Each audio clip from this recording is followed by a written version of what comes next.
Welcome to today's special webinar. My name is Ellen Wright. I am a program associate with U.S. Heartland China Association. Today, we have an incredible lineup of experts that we will hear from shortly. Dr. Guan-Yuan Jin, Dr. Mingtao Jiang, Dr. Xiumen Li, Dr. Sina Leslie Smith, and Dr. Lei Jin. But first, a brief introduction. For those unfamiliar with our organization, USHCA is a 501c3 nonprofit committed to building bridges and promoting opportunities between the peoples of the Heartland region and the People's Republic of China. Our website is www.usheartlandchina.org if you would like to learn more. Likewise, if you are curious to learn more about opportunities for US-China mutual learning in healthcare and medicine, I would encourage you to explore our website that I just mentioned, as well as our YouTube page, and look into these past programs in particular. Additionally, I encourage you to use the Q&A feature to submit any questions you have. We'll do our best to address as many of them as possible later in the program. This webinar offers live interpretation in Mandarin. To access it, click the interpretation icon, a globe, on your Zoom toolbar. Then select your preferred language. At the end of the session, we'll be sending out a short 2-minute survey. We'd greatly appreciate your feedback as it helps us continue to improve our future programs. Now, let's get started.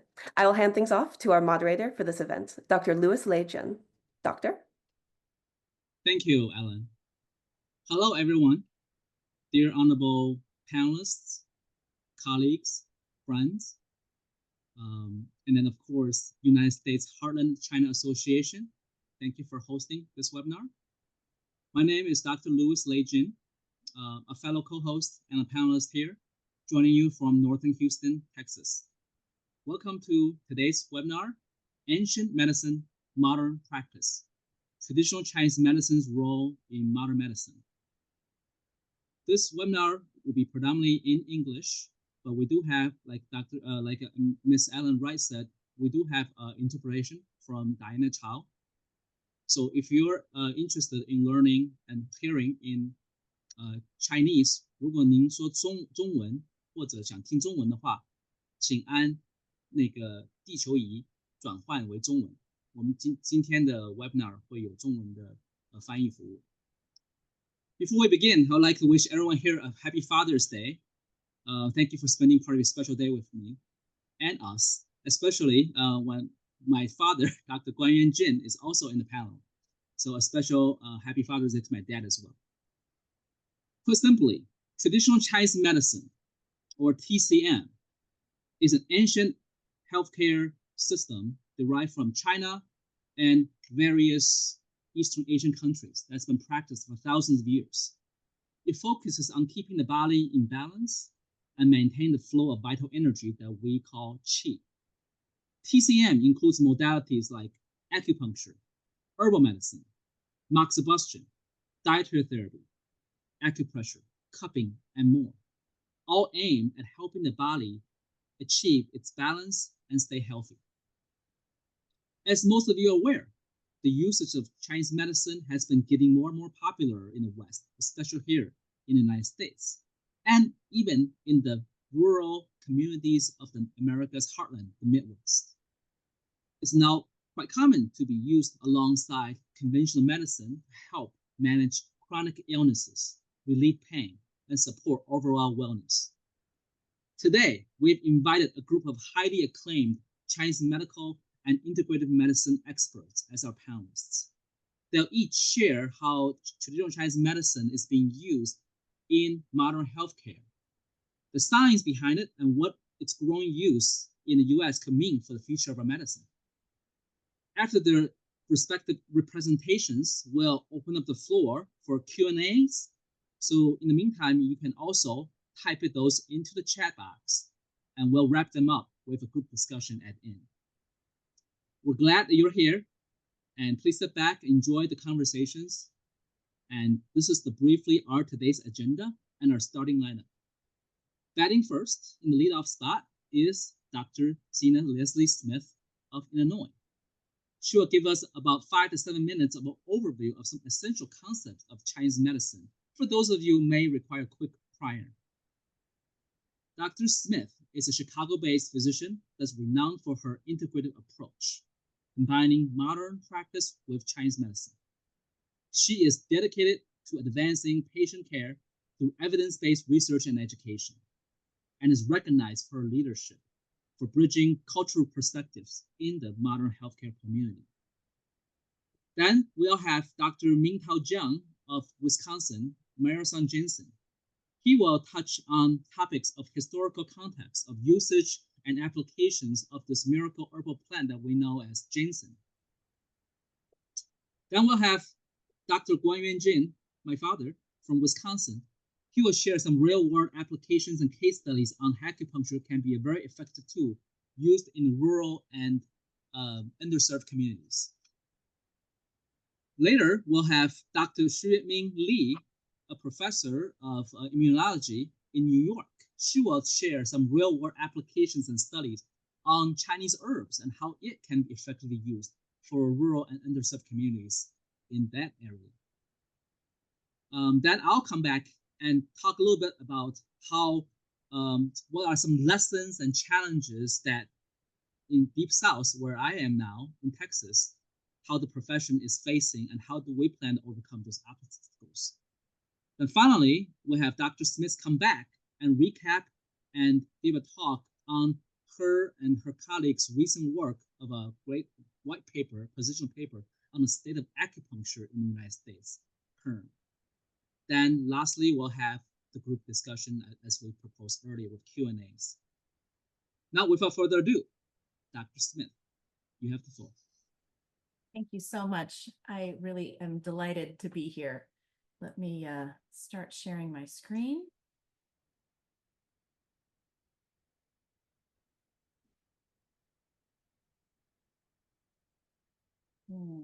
Slide deck going.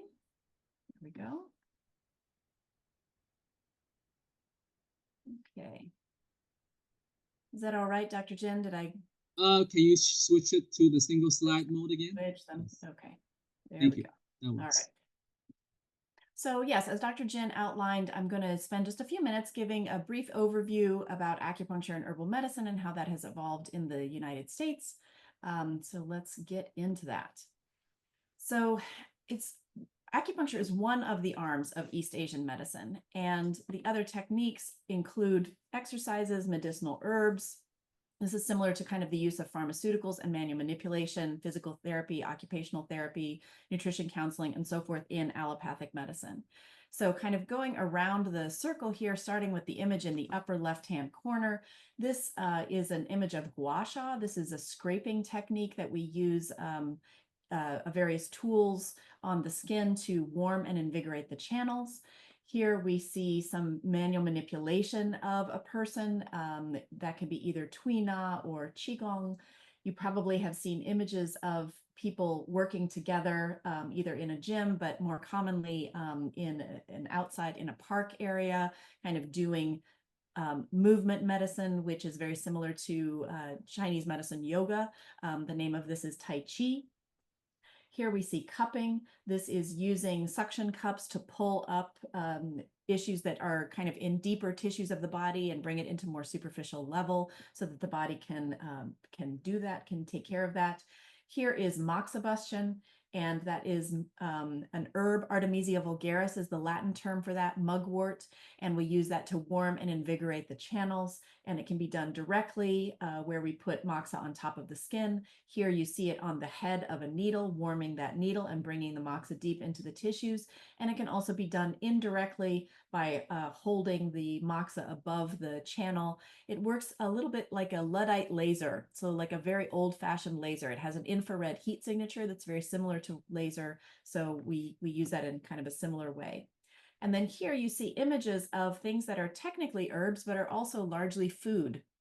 And in East Asian medicine, much of the foods that we give are also herbs and vice versa. So in the spoon is goji berries, which you probably have heard about in the news and so forth as being a superfood. We also see some images of datsao, which is a Chinese date, a jujube that's very tonifying and supportive of the qi system overall. So when we talk about traditional Chinese medicine, we're talking about all of these things together, not just one thing individually. The definition of acupuncture comes from the Latin, and I'm not going to insult anyone by trying to mispronounce that Chinese term at the top. I do not speak Chinese as my primary language, but from the Latin we have acus, which means needle, and then puncture. And you can see here the image of a needle that is penetrating the skin. And here the other part of this radical is a little bit like fire and is the indication of moxibustion. So the two of those things together kind of form the definition of acupuncture coming from a Chinese tradition. The term was derived in 1690 by a Dutch physician, Wilhelm den Rijn, as a translation from Zhenju. I apologize for my pronunciation. And this is kind of the image of the simplified characters. This is an image from the paper that Dr. Jin mentioned, which I will talk about at the end of everybody else's talk. So when we use the term acupuncture, we're kind of looking at the top part of the iceberg, but really underneath is all of these different kind of components that are really making up acupuncture and herbal medicine as a system of medicine. So we talk about the cupping, we talked about the gua sha and so forth, but we also focus very heavily on these mind-body therapies. We don't really separate what's happening above the supratentorial versus infratentorial. So mind and body are inextricably linked in East Asian medicine. We can stimulate the needles with electrical current. We can stimulate the needles with moxa, as I mentioned. So there's really a whole lot of things going on there under this umbrella term of acupuncture. Some of the different kinds of acupuncture that we do are the traditional body needling, like I just mentioned, but there are also microsystems, which is really, really interesting. I trained as a general surgeon, and so coming from a general surgeon perspective, thinking about this as the ear, for example, as a microsystem where you can treat all the rest of the parts of the body. Now, you may be familiar with a nerve called the vagus nerve. That's our big rest and digest nerve. It comes directly off of the brain. And there are there are branches coming from the vagus nerve that extend out into the ear. And so if we map that, then we can identify different places on the ear that then go through that vagus nerve, go into the brain, and have reflection sites out in the rest of the body. So it's not so crazy to think about being able to use the ear to treat the rest of the body. Similarly, this is, I don't know if you can tell that this is the top of someone's head. Here's their eyebrows and here's their ears off to the side. So here's the ears and here's their eyebrows. So this is another map that we use, a microsystem of scalp acupuncture. And then here I also wanted to show you kind of what this quite modern technique of electroacupuncture looks like, where we're hooking up electrodes to different acupuncture sites that have been needled and creating a current between them. Dry needling is a specific type of acupuncture that sometimes physical therapists use, sometimes chiropractors use, but they're using very similar tiny needles. They're just going into a place where the muscle tissue has kind of gnarled on itself and made a little knot and creating a trigger or a dry needling in that area. Now, we also can teach people how to use acupressure, which is something that everybody can do at home. And there's acupuncture points all along all of these different channels, and then you just simply push on them. Okay. So when I transitioned from general surgery to acupuncture, it's extremely difficult for me to understand that there are completely different medical systems, different ways of putting the body together. I thought I had learned medicine. I had a master's in physiology and biophysics at that point. I had done a master's in general medical education, another one in surgical education, you know, having dissected all the different parts of the body, first in anatomy lab and then cutting and pasting people back together. I really felt like I had a good sense of what the body was doing and what physiology and anatomy was about. But when I came to traditional East Asian medical school, because my arm became paralyzed, and that's how I found acupuncture, I was really blown away by these it looks very simplistic when you first observe these 5 different elements, but it is extraordinarily complex and extraordinarily insightful. So we don't have time to get into that today, but 5-element theory is one of the things that I feel like is the most accessible to our conventional ways of thinking about medicine. And I would encourage you to kind of do some Googling around online and use that as your gateway into understanding a little bit better about East Asian medicine and the constructs of that. I do want to spend just a second on the history of acupuncture in the West, because obviously this medicine from a Chinese perspective has been going on for 2,500 years or so. It's a little bit difficult to pin down exactly when the medicine started, but some of the most ancient textbooks are over 2,300 years old. From the West, the East India Trading Company started going to China in the 15 to 1700s, and the sailors noticed that when they got acupuncture in that microsystem of the ear, especially in this place right here that is right here where the eye is, they could see further out on the horizon. And so they started piercing their pinna, piercing their earlobe. And that's why we see pictures of pirates with those big loops in their ears. It's because of acupuncture. They wanted to see further out on the horizon, and they noticed that that was happening whenever they got their auricular acupuncture, their ear acupuncture. The first paper that was published in the West in the North American Medical Journal was a doctor by the name of Bach, who is the grandson of actually Benjamin Franklin, who was treating prison inmates who had nerve pain and kind of joint pain and so forth using acupuncture. And so his conclusion was that the primary use of acupuncture was for mitigating or resolving pain. And it was also cited to be the most effective pain management technique at that time. It's unfortunate, though, that that stereotype has perpetuated because it is a whole body system of medicine. It's really good for a lot of things, not just pain. It's good for colds and flus. It's good for fibroids. It's good for helping people to get pregnant. It's good for tumors. It's good for cancer support. I mean, there's just a wide range of things that it's good for, but the stereotype of it being effective for pain management comes from this paper in 1826. Now, the idea that we could inject people with something, put a medication into the body or pull blood out of the body, also comes from acupuncture. The first concept of hypodermic needles comes because Philip von Siebold was observing how spectacular acupuncture was at creating change in the body. And wouldn't it be just so cool if we decided to inject some lidocaine or inject a drug into the place in the same way that acupuncturists are using a solid needle. So the idea of hypodermic needles comes from acupuncture. It was found in field manuals used by surgeons in the Civil War. William Osler is quite a famous doctor, and it was found in multiple of his editions, Principles and Practices of Medicine. There are 5 editions, and he continued to talk about it in all 5 editions. Then there was this diplomat, Soulier de Morant, that goes to China and starts studying acupuncture. He eventually becomes an honorary doctor of traditional Chinese medicine and brings the study back to France. And France is really kind of the gateway that brought it to the West. In 1941, the International Society of Acupuncture was founded, but then there were some other things happening in the early 40s that were a little distracting, and it kind of got put on the side burner while we were going through World War II.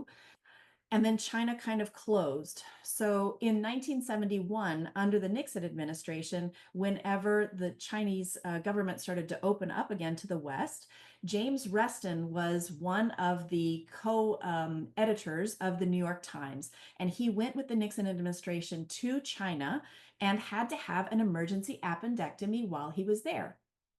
And so he published a piece now about my operation in Peking, describing his experience with having acupuncture as the adjunct to anesthesia after his appendectomy, after the removal of his appendix. And that really got people kind of talking about it. Up until that point, it was sort of a speakeasy situation. It really wasn't in the popular press. People didn't know very much about it. Then in 1972, there was a JAMA article, the Journal of the American Medical Association. 3 doctors from the US visited China, observed acupuncture as a surgical analgesia, and write this article. The NIH starts to sponsor a team of physicians going to acupuncture in China.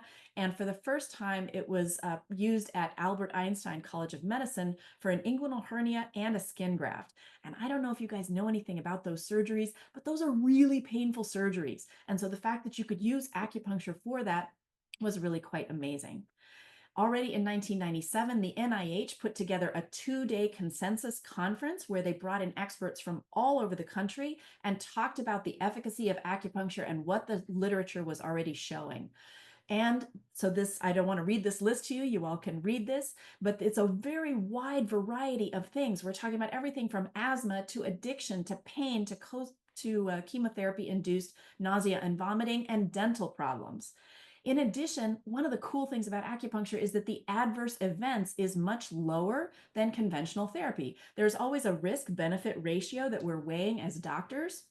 And the risk of having something go wrong with an acupuncture treatment is so much less than even having a cortisone injection in your joint. They recommended already almost 30 years ago that acupuncture should be taught in medical schools and that it should be expanded into mainstream practice. And this is again coming from this two-day conference. So that's the end of my first part of my talk. So I will stop sharing my slides and turn everything back over to our next speaker. Thank you so much. Thank you, Dr. Smith, for that overview. Next up, we have Dr. Mingtao Jiang of Marathon Jinsen in Marathon County, Wisconsin. With a strong background in pharmacology and herbal medicine, Dr. Jiang is dedicated to advancing ginseng research, promoting sustainable agriculture, and fostering strong partnerships to enhance the global understanding of these medicinal plants. Also, on a side note, both me and my father, Dr. Jin, we know Dr. Jiang for many years, as he originally was from Milwaukee. And we also collaborated together last few years to help a pediatric patient overcome severe challenges like pneumonia inside a pediatric ICU in Minnesota. So it's my privilege to introduce Dr. Jiang and his talk for about 15 minutes. Dr. Jiang. Thank you, Dr. Luis. It's a pleasure to be here. And happy Father's Day to everybody. Hello, Ellen.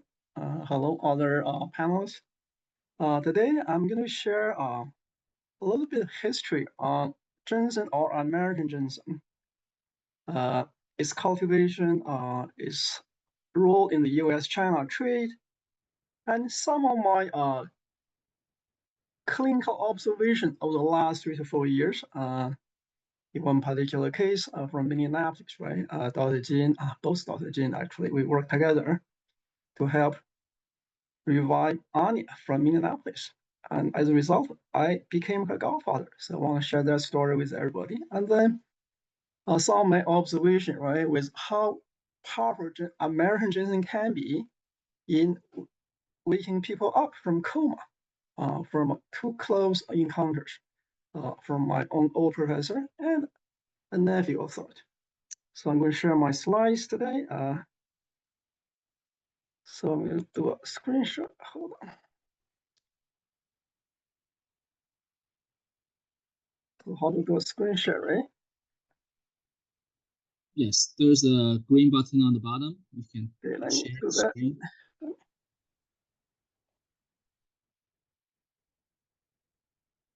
Yeah, share a screen, right? Okay.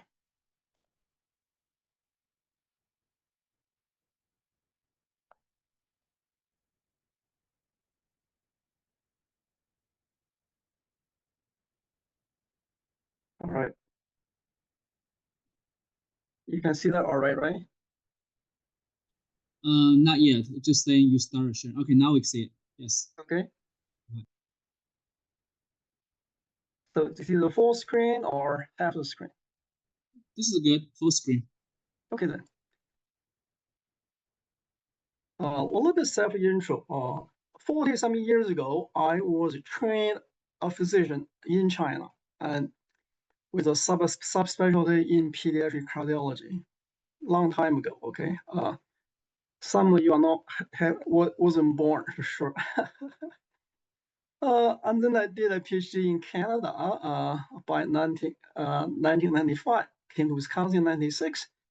I became a research scientist later on as a research professor at Medical College Wisconsin for 7 years.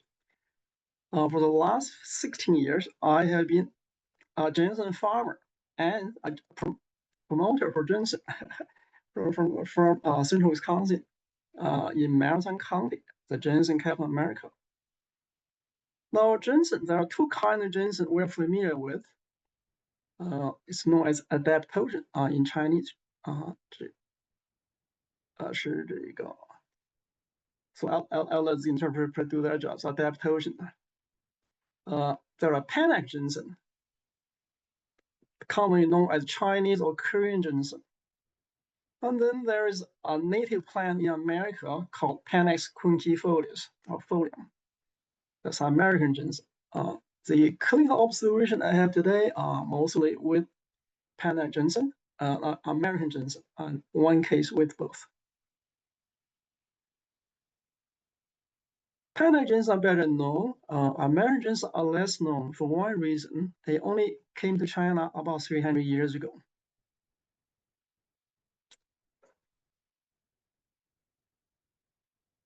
Now, about 300 years ago, 1709, I guess 311 years, there was a French priest in northeast China who was doing the cartography for the emperor, and he fell sick. He was given ginseng, and he became much healthier, was able to climb onto his horse. And he draw this plant on your right with the leaves, the root, and the neck, right? And then postulate its geography might be found somewhere in Canada. This was reported, of course, in 1711 in England, and then was identified 4 years later in Quebec. Similarly, around the same time, 1716, it was identified in America. So 241 years ago, 6 years after independence, the founders of the US, including the co-signer Robert Morris for the Declaration of Independence, decided to explore the market for American products. So he commandeered this ship called Empress of China, which sailed from New York on February 23, 1784 to China. It took us 6 months to China. And this John McCantic from Chicago, he was here last September for our ginseng celebration. He was a dissident of Robert Morris, former Pennsylvania senator and US treasurer. So history comes in circles. So Empress of China launched US-China trade. So that's what brought me here in Wisconsin. Here locally, we have been cultivating ginseng for the last 125 years, since as early as 1900, and the big better-known family called Fromm's family, as shown on the left-hand side. And last September, we had a celebration of this tradition in Wausau, the county seat of Madison County.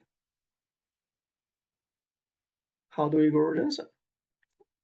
In Wisconsin, we use virgin land only once, and under the sun shade, because it has to simulate the natural canopy in the woods.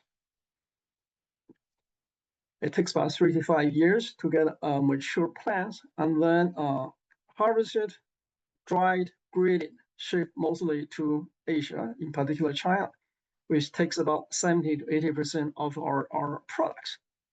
Right now, it's under severe pressure from the current administration because of the tariff issue. So it's not easy to enjoy our Wisconsin ginseng in China right now. Now, American ginseng in the US, right, commonly used as dietary supplements to balance the yin and yang. boosting energy. And for me, as a physiologist, I say it improves circulation, right? It's a vasodilator.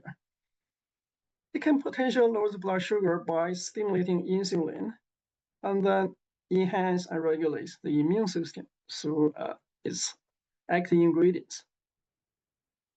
Commonly, we think there are two major active ingredients from ginseng called ginsenoside and polysaccharides. Of course, there are more studies in Asia, right, from Korea and China about the effects of ginsenoside with a chemical like this, right? In ginsenoside RB1 here, which is a predominant form in the American ginseng. There are less study on the effects of polysaccharide, which we'll discuss a little bit later, how they might impact our clinical observations. Now, that's a brief summary what ginseng or American ginseng is commonly used and how it came along and its role in US-China trade. Now, in traditional Chinese medicine, we have the ultimate adaptation called sold ginseng soup, or 中文 in Chinese, 毒参汤 means a large dose of ginseng made into a soup without any other adjuvants. Commonly, TCM recipes usually require a second or third complementary formula or medicine herbs to complement or to complement its effects. So in this case, ginseng is the only herb in traditional Chinese medicine that can be made into a therapy by itself.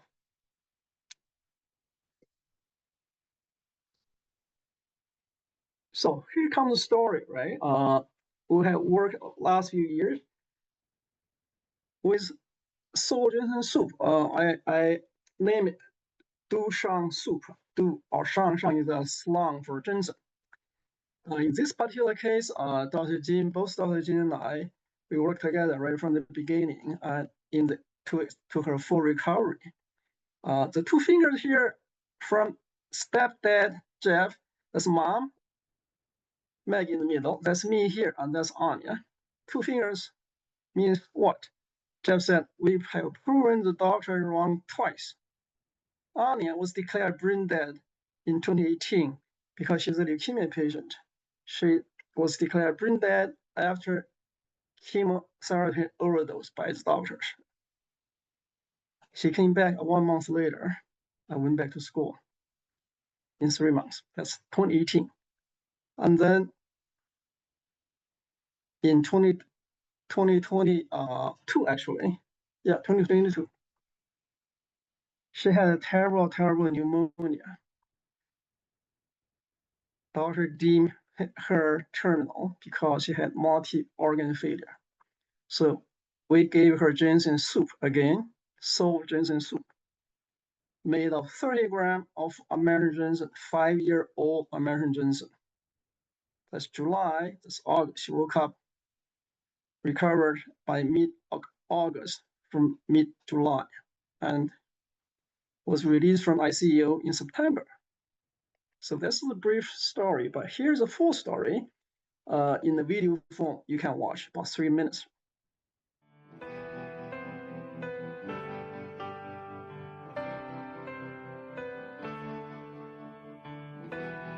This past Thanksgiving's weekend has been special for the Ford family, as their daughter Anya returned home after 5 months of hospitalization. Anya had been suffering from severe lung infections that were resistant to antibiotic treatments since June 2022. She was suffering multiple organ failures by mid-July, including her lungs and heart, exacerbated by disseminated intravascular coagulation. Anya's mother Maggie was informed by the hospital to immediately inform family and friends, who would have their final meet with Anya, and then they prepared to let her go.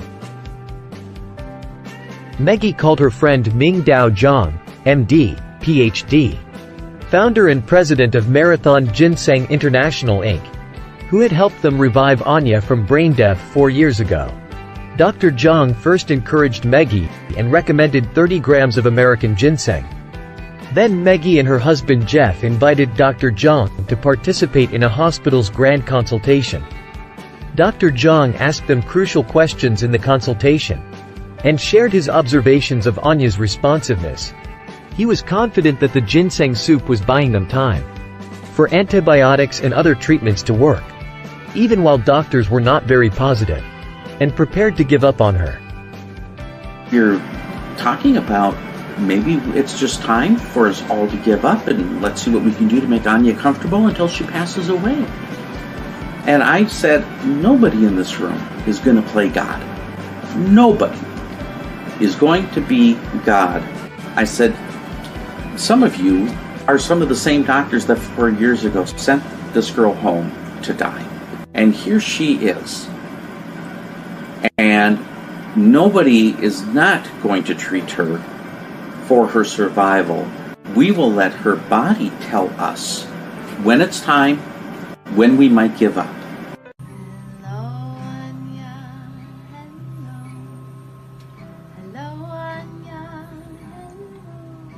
With the intervention of strong dosages of American ginseng, along with her regular medical treatments, doctors at Children's Minnesota were able to help reverse the course. After several weeks of treatments, they ended up saving her life. An eventual hospital discharge over the Thanksgiving weekend. Happy Thanksgiving. Doctors call her recovery a miracle. America ginseng, or Panax quinquefolius, is a perennial herb found in the U.S. around Mississippi and Appalachia. It has been used for centuries by native Indians. In traditional Chinese medicine, it is considered a cure-all or adaptogen. A tea made of large dosages of ginseng is known as du shang tang. It has been used historically in an effort to extend or save lives in critical conditions in traditional Chinese medicine. The active ingredients include ginsenosides and polysaccharide. Research has shown that they can help relax airways and blood vessels, reduce inflammation and boost immune function. These benefits may have helped sustain Anya in her treatment of lung infection.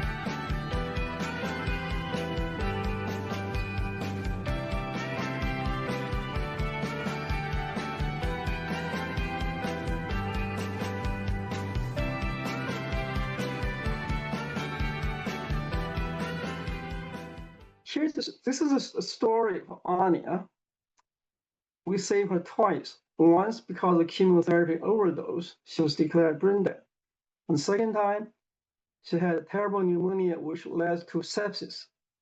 Doctor was going to stop treatment, right? We brought her back with salt ginseng soup with American ginseng, a powerful dose. How much? And over an ounce a day. That's 10, 20 times normal dose. Now, that's not an isolated case. May 24, 2023, I was back in China. This gentleman, Mr. Wu, right, shared his story, how American ginseng or our ginseng from Wisconsin actually saved his dad. His dad had COVID in early 2023 in January, and whose oxygen saturation went down to, guess what, 60%. And that's a shockingly low number. Doctor told him his dad in the last couple hours. 那段时间就是刚刚开放，就是刚刚对放开那段时间就排队在医院，很多人都没预想到。那他没有打那个疫苗吗？年纪大了打了，但是呢，就是没来得及打完。对，打了其实对，没太对啊，那一样的呀，我们全打完了一样的。对对。最主要是什么呢？就是我爸爸是那种快乐缺氧，就是说你表面上看不出有什么问题，他没发烧，然后我们全家都发烧了。对，然后就是家里其实主要是靠我嘛，然后当我发觉可能有事情的时候，血氧已经掉到60多，就是这好可怕的，是的，好可怕。你这个呢还算好的，你都住进院了。我有个同学，在那个人民医院啊。gram of ginseng slice and put in a bowl of water. Okay, a bowl of water. Shake it up and fed his dad 1 cup at a time. Guess what? That brought his oxygen saturation back to 90% over the next 3 days. By the 4th day, he ended up getting the anti-COVID serum. So his dad survived. So when he shared this story, it was on May 24. That's like 5 months later. He was told of the 104 patients, COVID patient as ICU, 4 survived. And his dad was one of those cases. So these two, one is from bacterial for Pseudomonas infection. Here on this case is viral. There's another case of my client asked me if she can give her dead mom ginseng because she was in hospice after suffering from inspirational pneumonia, which is bacterial. I said, what are you waiting for this day? Because her mom's already in hospice. A couple months later, she came back and told me that her mom is out of the hospice. So those 3 cases were not isolated. It does tell us American ginseng in strong dose is super powerful, can reverse end-stage critical situation.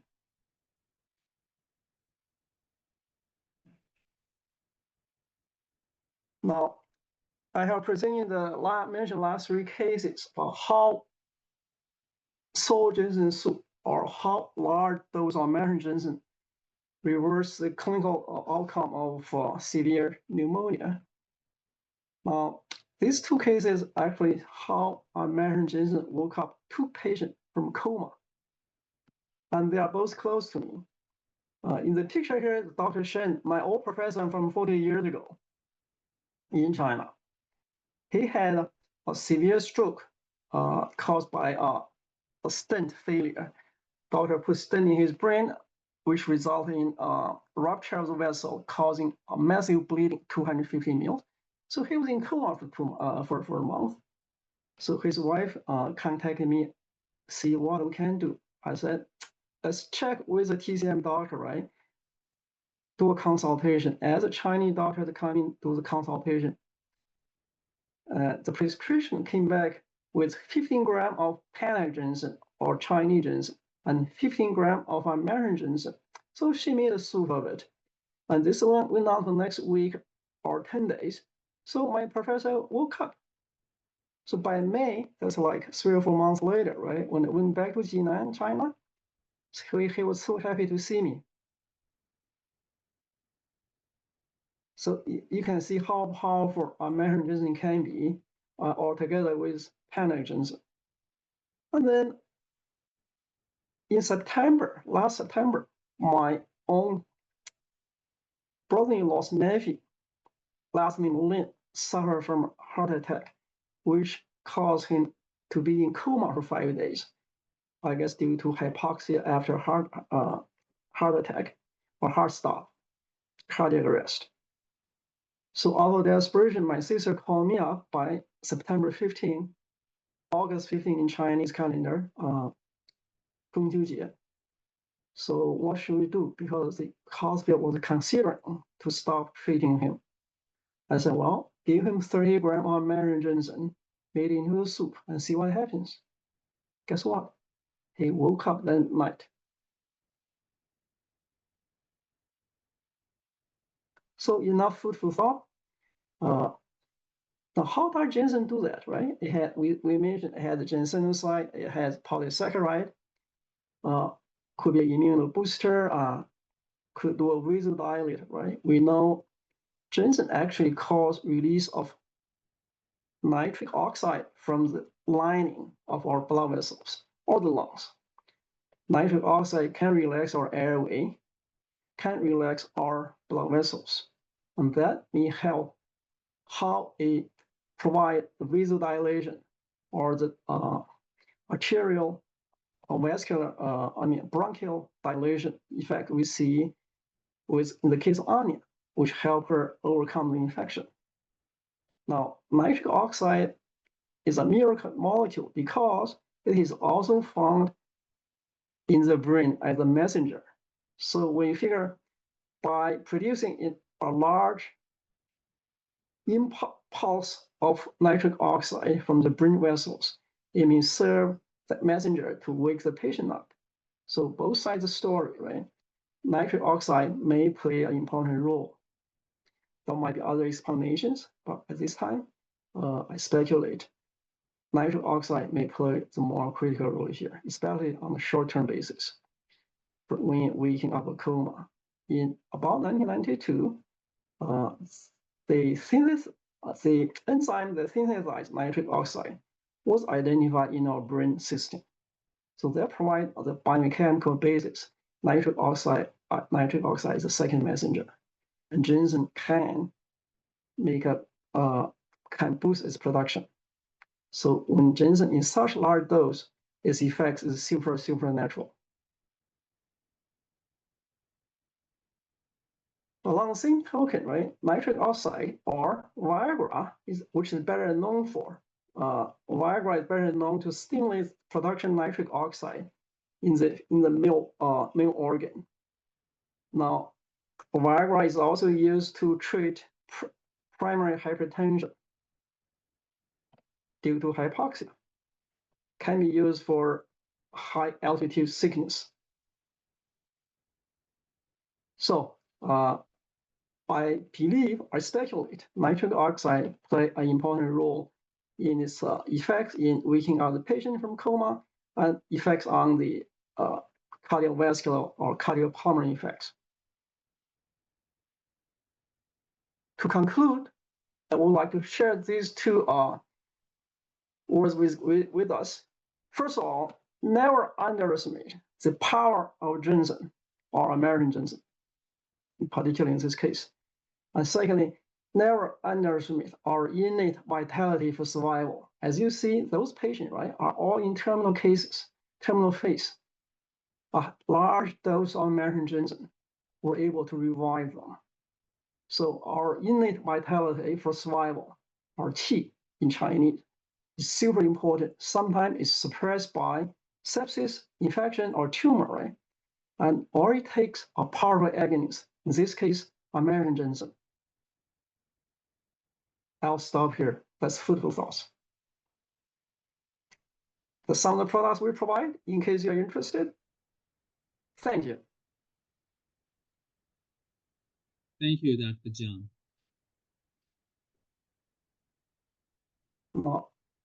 Do we leave Q&A in the end? Yes, we'll do the Q&A at the end. So if you have questions about ginseng or related to Dr. Jiang's talk, feel free to leave your Q&A, the questions in the Q&A section, and then we'll sort them, and Alan will distribute to the Dr. Jiang at the end of the seminar or of the lecture. Yes. All right. Great. Thank you, Dr. Jiang. I hope we get some encouragement. Never give up. Sometimes it does require a large dose of ginseng. Now, my take-home message is: why do we have to wait till the end of life to use ginseng? Let's do that much earlier, right? Let's not take the chance. Thank you. Agree. Great. And then now we have my dad, Dr. Guan-Yuan Jin from Milwaukee. Up. He is the director of International Institute of Systems Medicine, a distinguished expert in Chinese medicine for nearly 60 years, accomplished author, educator, and researcher, known for his pioneering work in clinical acupuncture and integrated medicine, and for promoting cross-cultural collaborations worldwide. His talk today will be about the acupuncture for rural and underserved communities. Yes, go ahead. You can share your screen then. Okay. Hi, everyone. We just listen to Dr. Smith and Dr. Jiang, the talk. So I want to continue Dr. Smith about the acupuncture, give some examples how to apply the acupuncture in the lunar underserved community in the United States.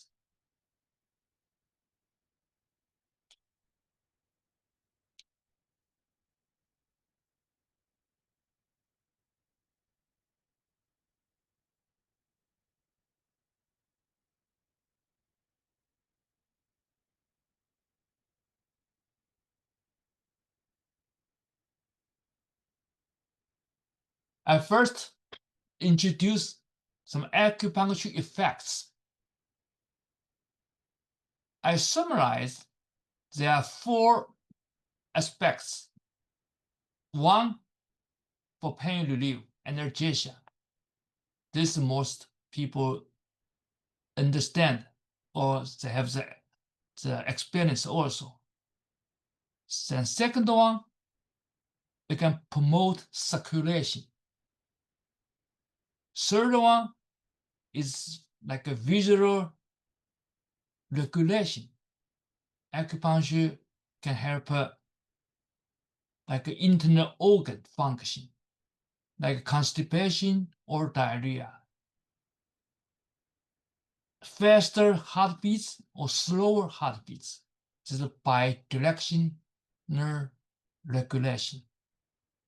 The another one is the recent 10 years emerging anti-inflammation function. Even for pain relief, most related to the anti-inflammation function of acupuncture. If we put anti-inflammation and promote circulation together, it can produce like a tissue repair, or called is a rehabilitation function. So this is the general 4 aspects for acupuncture effects. So these 4 aspects of effects also is the modern charm of acupuncture. First one is simple and feasible. Acupuncture is needles, no other complicated tools. You can use anywhere, any underserved community or lunar area. Also, acupuncture lacks of the side effects. It's very safe. Last one, they have the diverse indications, can be applied in treatment of the various diseases. I remember 2020, the New Year's Day, I lost my perception. Talk. If we say the last 60 years, the acupuncture analgesia cost is the 60 years acupuncture fever in the world. How about the next 60 years? I say will be anti-inflammatory acupuncture, AIA. Because in the modern society, modern community, is a chronic diseases is cost people the sick mostly. While most chronic disease all related to the inflammation.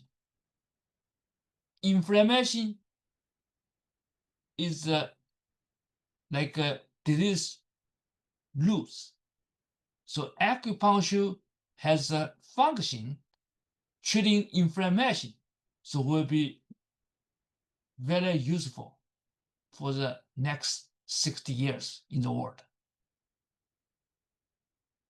Here I give 5 examples talk how to use the acupuncture in the lunar underserved community.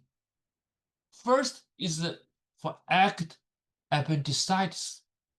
This has happened in the German.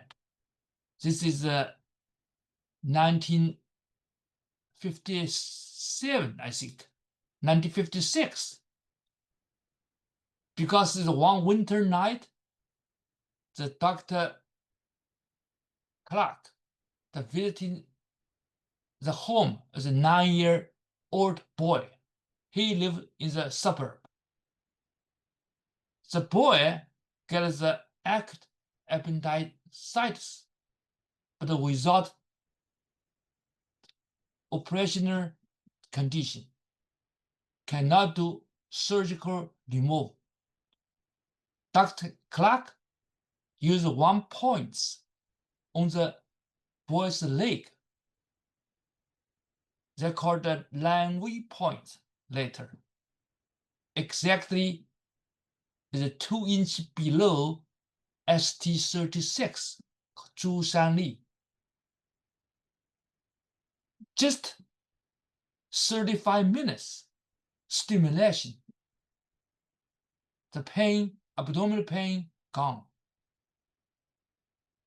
The body temperature returned normal. The following day, the cat can play, called play.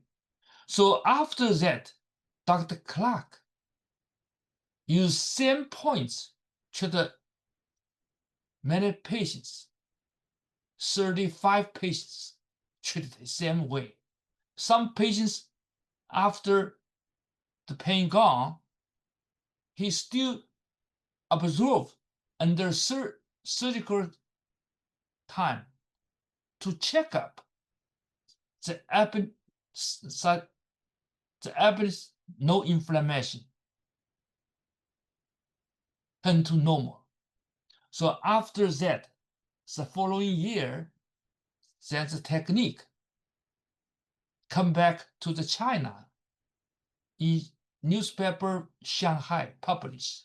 So after that, China did lots of the observation, use same points, Lei points, find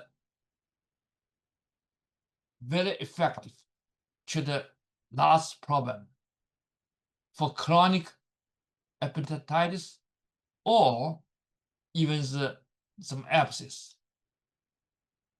So this is the results. So this is a good example.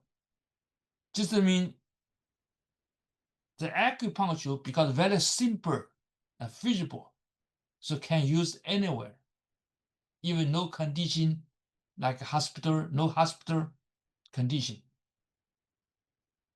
Second example is for COVID-19. COVID-19, the acupuncture still is very important. I published a paper 2001 to 2021. Yeah. Because that time, last research has shown the acupuncture can reduce the inflammation storm for tough cases, for older, or have some, it's a basic, it's a diseases. Acupuncture plus like oxygen or Chinese herbs or some medications together can save almost 50% severe COVID-19 patients' life.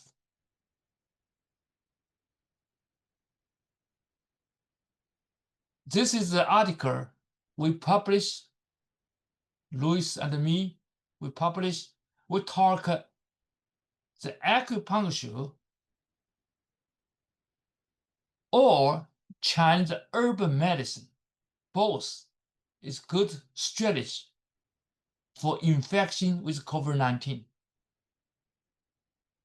This is a show 3 stages: stage 1, stage 2, stage 3.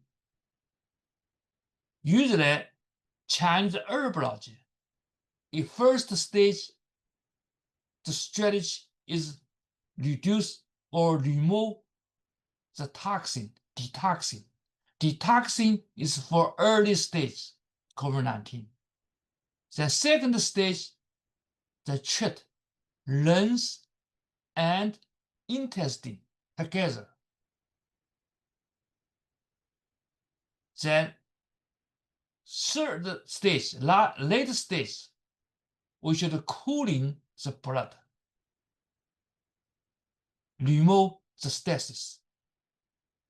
This is for herb, but the whole 3 stages can use some tonics, tonify the body, like ginseng.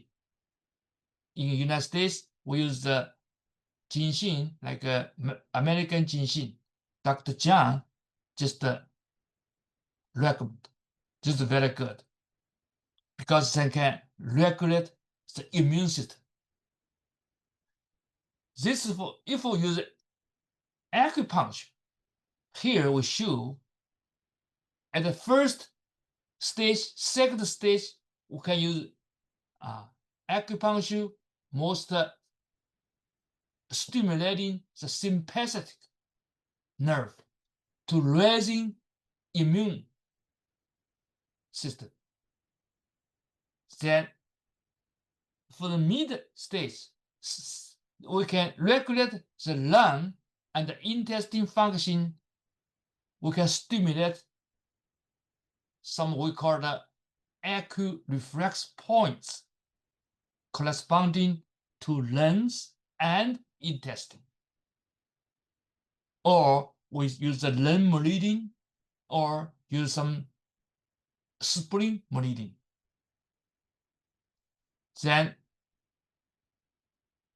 third stage, we can use the needling vagus nerve points, most on the ear, like a kocha, earlobe, the kocha region, can activating the vagus collinear anti-inflammatory pathway to reduce inflammation storm. The whole 3 stages, we still can use corresponding acu-reflex points to treat the symptoms, reduce various symptoms. So this is the strategy, use acupuncture strategy and use herbal medicine strategy. With this way, in China, we treat 1 case and publish. This is published a daily record. It's a severe COVID case. About 80 years old, the man lived in the rural area, Shenzhen area, South China, 800 kilometers far from the home to the hospital. So very severe symptoms. His son is acupuncturist. Then back to home, just living home. We together, I give the instruction and advice that his son do acupuncture and Chinese herbs at home. Very important the first 10 days. Just acupuncture herbal medicine, oxygen, some antibiotics. We together save his father successfully. So this article published report this 10 days records.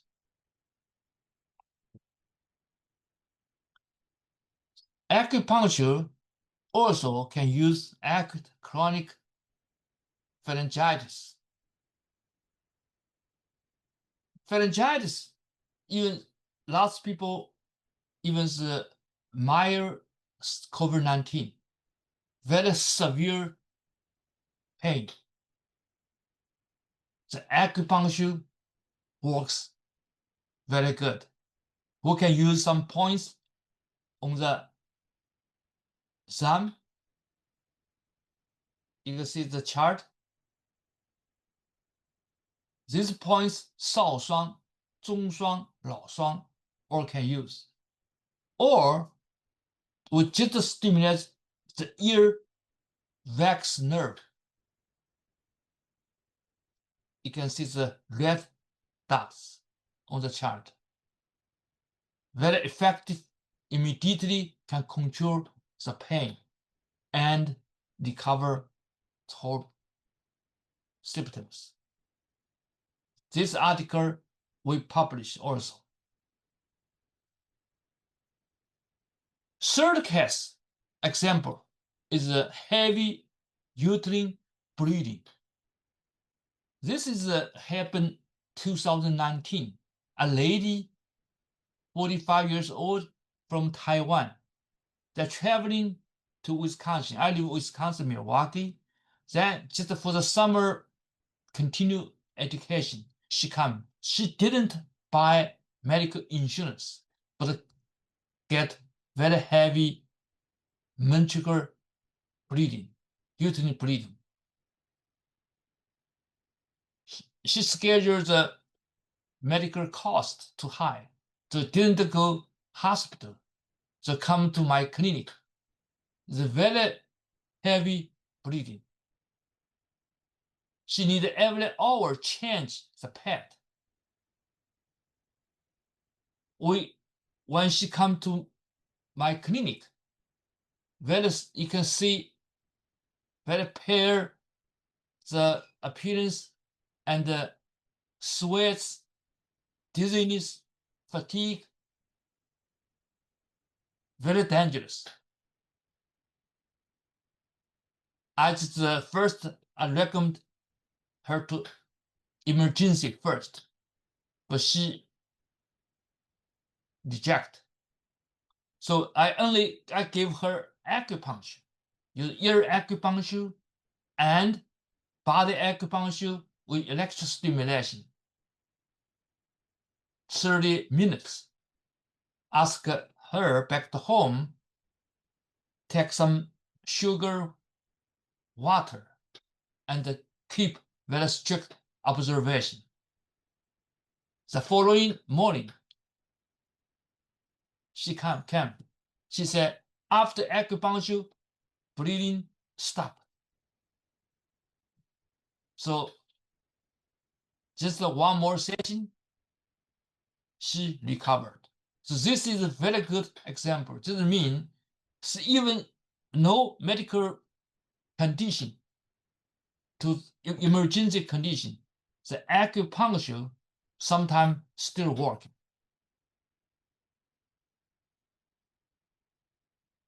Another example is a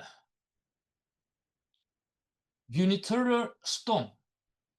This is one student, is a high school student from China, come to Milwaukee. Then, because the stone, hospital emergency gives antibiotics, ask her to drink water, still not working. So her mom from China flying to Milwaukee, bring her to my clinic. Yeah, we just one session, treat her some acupoints on the lower back area and the leg, the plus electric stimulation.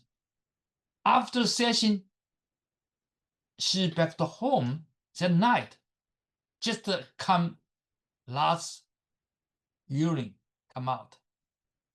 Then no pain that night. Very successful is passed. The stone passed. So this is another example. Same thing, like this is a acute abdominal pain because the unitary stone, acupuncture working. One more example is the urticaria. It's a post-COVID infection, very chronic, persistent.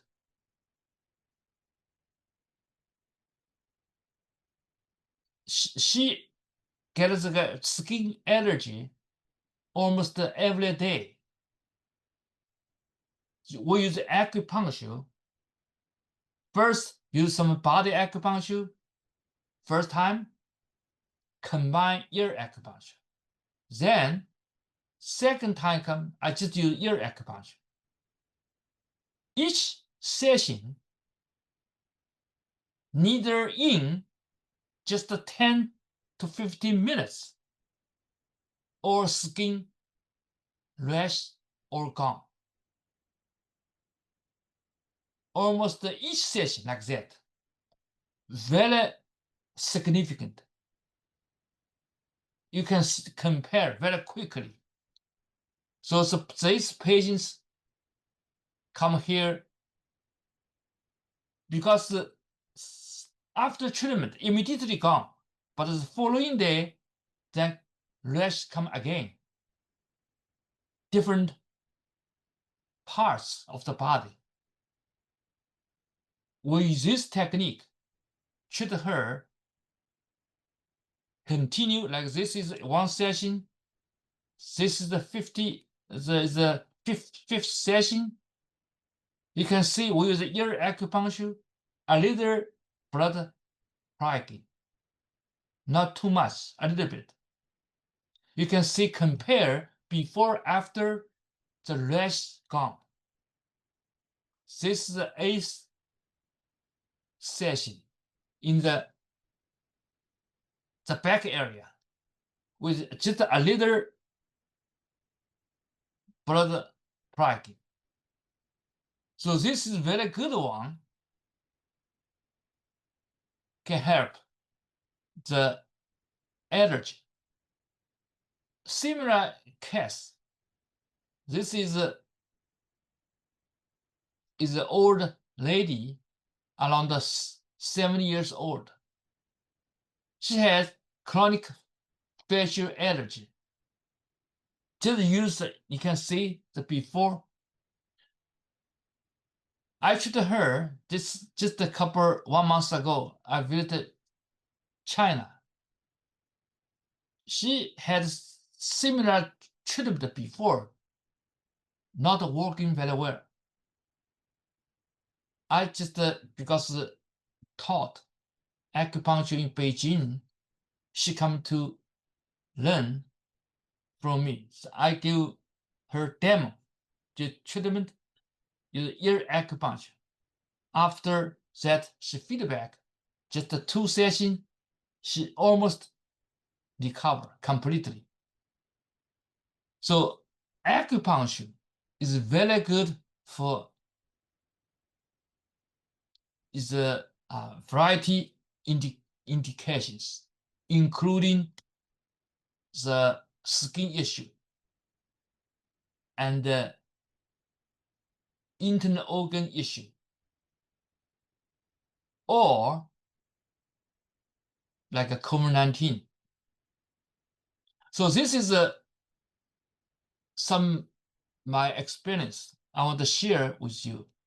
So acupuncture is very useful in the lunar and the underserved community.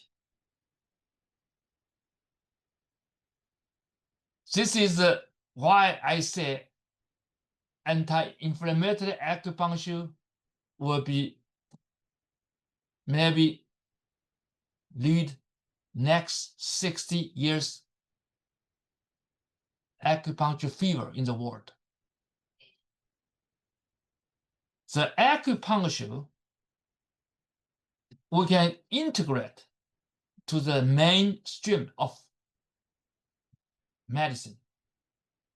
Usually have 3 stages integrated: Western medicine and Chinese medicine or acupuncture. You can see first stage is cooperating. We call the acupuncture or Chinese medicine alternative medicine or complementary medicine. The second stage is integrated. We call the complementary and integrative medicine. The third stage will be systemizing, then form systemic medicine. So systemic medicine is a revolutionary concept in this century. Thank you. Thank you, Dad. It was great that we talked about, again, all those research and case that we shared for the anti-inflammatory acupuncture. Please reserve your time with the questions in the Q&As. We'll discuss this in 2 more speakers, okay? So can you stop sharing? And then we'll have Dr. Lee come up.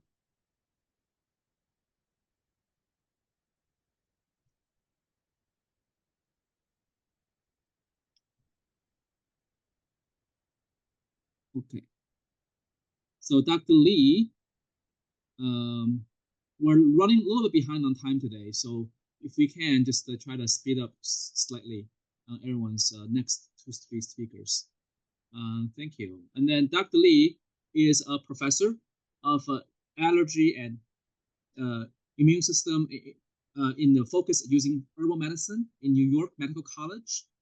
Her innovatory research bridges East and West medical traditions, advancing new therapies for allergic diseases and improving patient outcomes through the integrative and evidence-based approach. Here, she's going to share some of her experience using herbal medicine for rural communities. Yes, Dr. Lee, go ahead. Thank you, Dr. Jin, for your kind introduction. Thank you, everybody. So today I will focus on Chinese herbal medicine for allergic conditions, and particularly the usefulness for the rural area. This is my disclosure. Recently, there is an increasing interest in complementary and integrative medicine for allergies.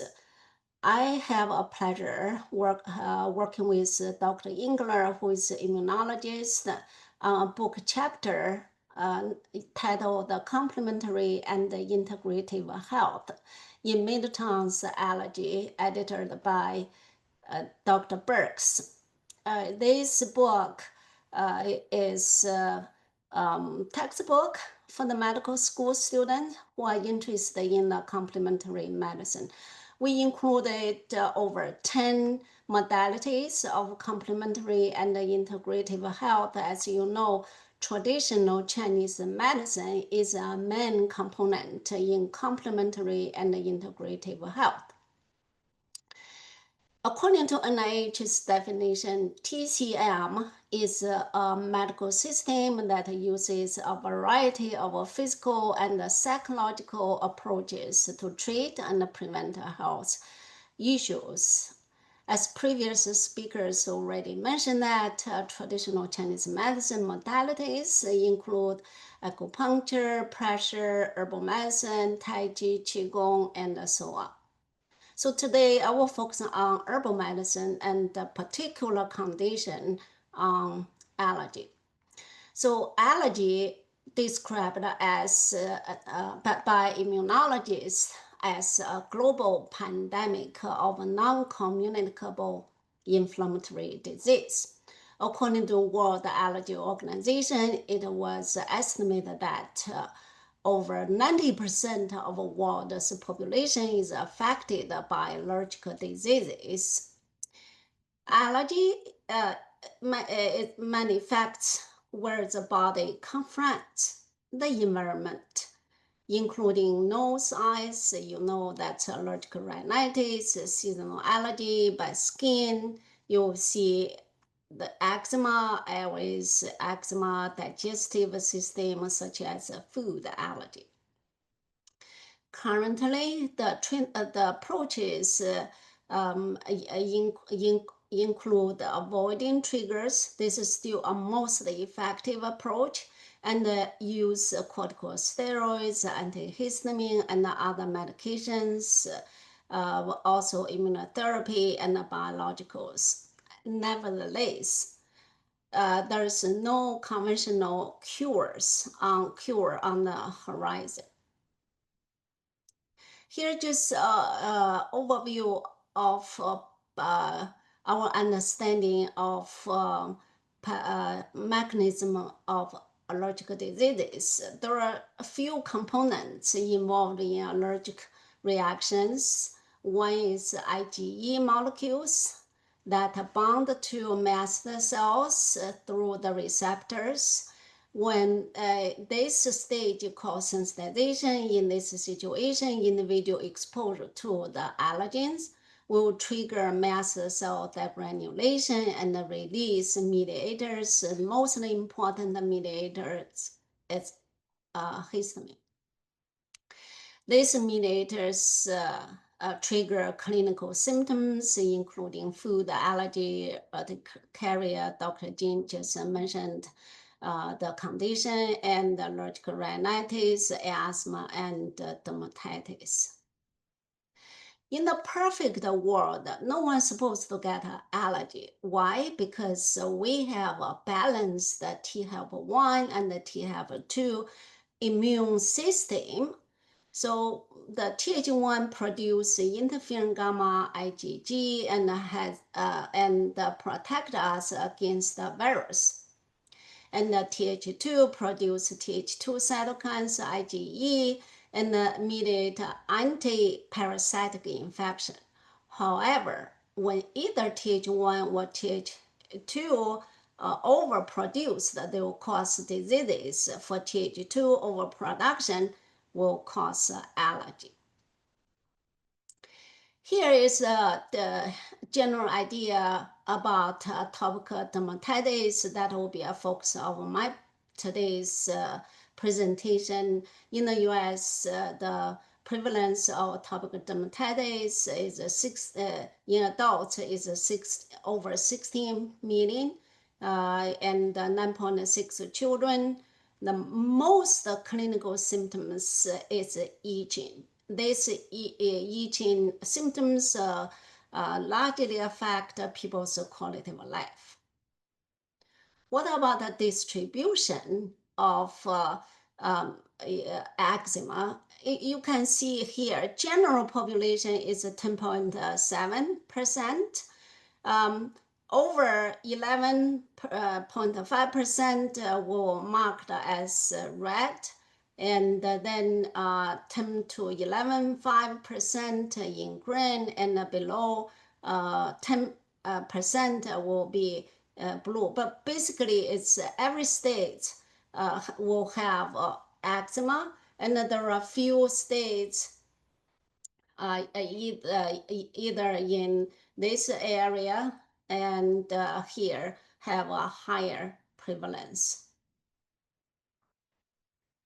I developed TCM triple therapy for eczema treatment that include external regimens. You also call topical treatment, including creams and herbal bath, and internal tea used as a dietary supplement. I will give a little bit more description about the treatment product.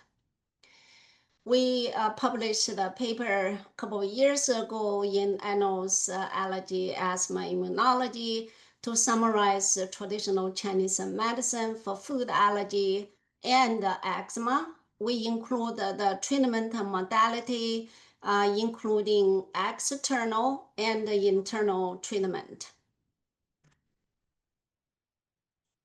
Henry Ehrlich and I published a book titled Treating Eczema with Traditional Chinese Medicine.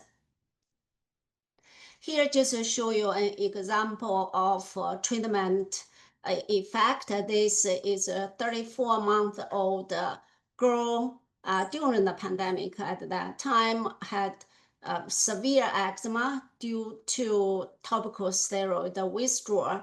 You can see at the beginning of the treatment, this severe lesion covered her face.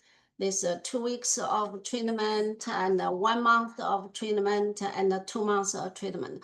Generally, by 2 or 3 months, the skin lesion nearly recovered. Eczema, severe eczema, sometimes can occur in a very young baby. This 6-month-old baby with severe eczema. He had been on topical steroids, but it does not help very much. And at 6 months age, he already hospitalized twice, received IV steroid antibiotics, but his eczema rebound as soon as 1 day of systemic steroids. He has a very high eosinophils. This is the photo you can see after 6 months of TCM triple therapy. His skin largely recovered and his inflammatory markers also reduced. We have summarized we have conducted the retrospective study of 72 cases, ages 6 to 48 months. We see a significant reduction of sleep disturbance, itchiness, skin redness, and oozing. You can see here the herbal treatment has a remarkable effect to reduce oozing. This study has been approved by the Institutional Review Board. We have conducted a few mechanisms. One of the important mechanisms I would like to share with you is that the herbal medicine has a strong anti-Staph aureus effect. You see at the baseline, most of individuals, these samples collected from the face swab samples. We bring back to the lab and culture the samples. You can see most of individuals have Staph aureus infection. After treatment, 3 months, you see this Staph aureus colonization completely disappeared, and the effect continue almost as normal controls. And then we have published these results. In the next few slides, I will just talk about traditional Chinese medicine triple therapy product quality control, right? So we know traditional Chinese medicine effective, and then the most important thing we need to control the safety, quality, and the consistency. This is just a sample, the picture of internal. This is external creams, and this is the herbal bath. For the internal control, internal quality control, we conduct HPLC fingerprint to ensure the batch-to-batch consistency. And then another quality control is to determine what to test, the purity, including heavy metal, pesticide residue, and microbials. You see here is a standard limit on heavy metals. All these topical creams or bath meet the standard. This is a heavy metal, this is a microbial test, and here is a pesticide residue test. So giving this introduction, I would like to conclude that TCM herbal medicine is effective in improving skin lesion, reduce staph aureus growth, inflammation, and restore skin integrity. We have conducted some other measurements. I did not share the data. Then I would like to mention that TCM therapy, including internal and topical products, have a great potential for treating eczema, and the collaborations among the practitioners and associations like today will extend the use of TCM for treating eczema, including the rural communities. Thank you. And then in the end, I would like to thank my collaborators, the families, and particularly the Ler family for providing funding for our research, and all participants. Thank you. Thank you, Dr. Lee. That was very interesting.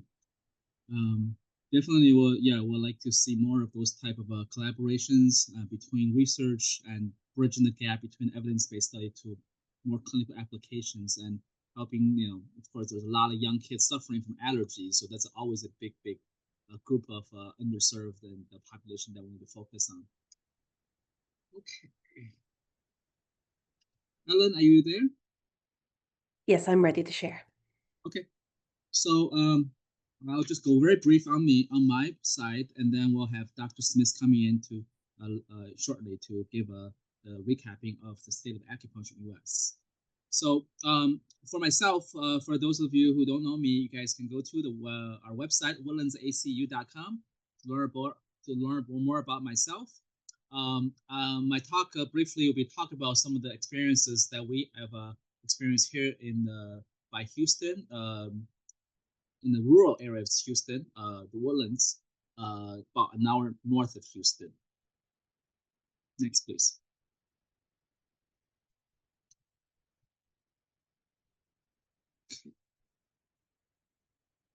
So the challenges that we face here in South Texas actually is very similar to other parts of Texas, being so big of a state. So even in the major study hub like Houston, very close to the Gulf, that we face our own sets of unique challenges, regulatory from the state level, but also locally with economic and social challenges that we try to serve with our communities and demographics. Definitely, like other major cities in Texas, we have seen our significant growth in the acceptance of the acupuncture, as well as the increasing of overall practitioner numbers. But because we're in the more rural areas, we of course, have to encounter these type of interrelated barriers, including economic barriers and affordability levels. Even though Texans in the rural areas typically have a more moderate median income, they always face higher taxes and service fees according to urban industry compared to the urban areas or inner cities. Because we know that one, acupuncture typically is not covered by insurances. Most acupuncture work on an independent basis, and so there's obviously direct restriction to how patients can come for long terms, because with 2019 CMS, they do give up 12 annual chronic low back pain treatments, but they have to be billed and administered by physicians and our allopathic colleagues, not by independent acupuncturists. So with rural Texans, those other expenses typically will overshadow the weekly acupuncture sessions that we need from them in order to help them achieve a longer sustainable pain relief.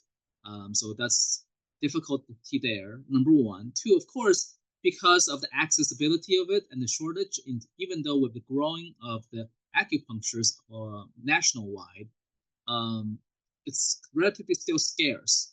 In my locality, we have 4 or 5 major hospital systems, including MD Anderson and a lot of cancer oncologist healthcare facilities.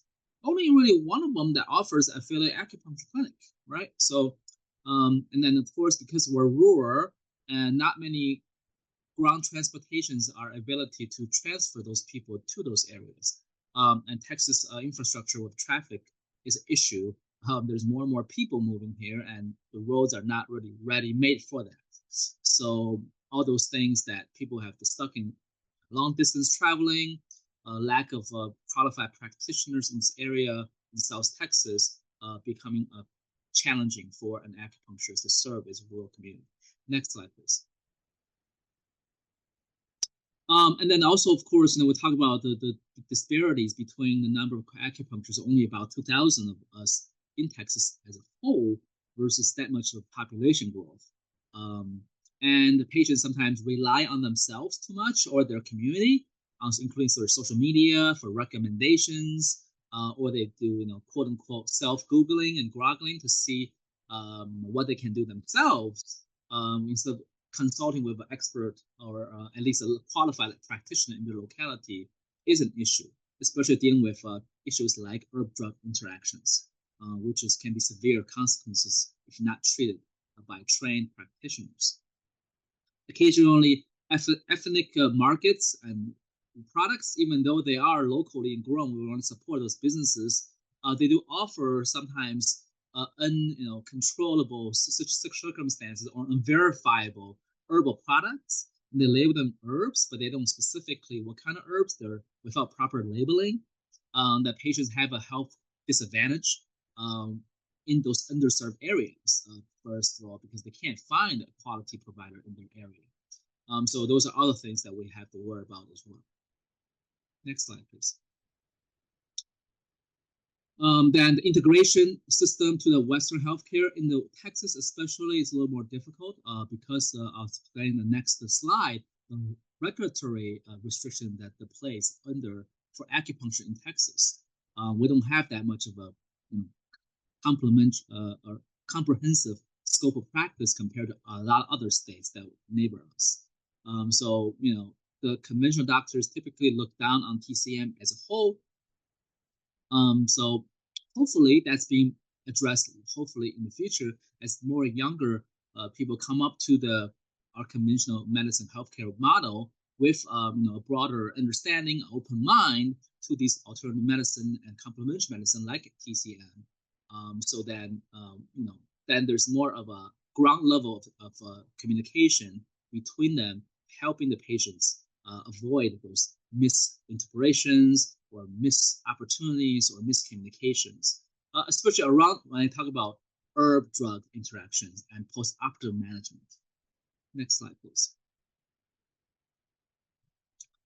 Insurance coverage, I think it's also national too, not just Texas, but generally speaking, there's not many insurances in Texas that covers acupuncture fully. There's always a lot of pay out of pocket and limited accessing, so therefore lower income. Like Medicaid, there's no Medicaid programs for acupuncture in Texas at this moment. And then, of course, we talk about regulatory and practice barriers. In Texas, we're regulated by the Texas State Board of Acupuncture Examiners, which actually is a separate group falling under the umbrella of the Greater Texas Medical Board. So there's some overlapping complexities between the two authorities.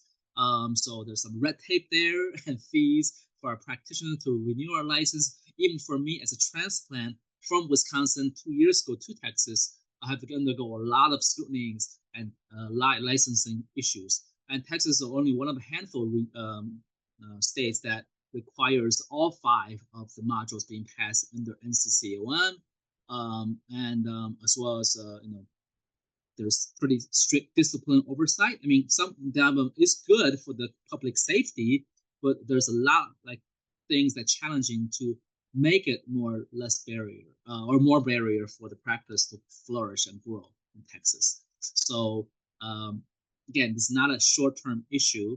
It's something that takes not only the state association, which I'm part of, but a lot of grassroots community work and advocacy to have some special changes for the patients.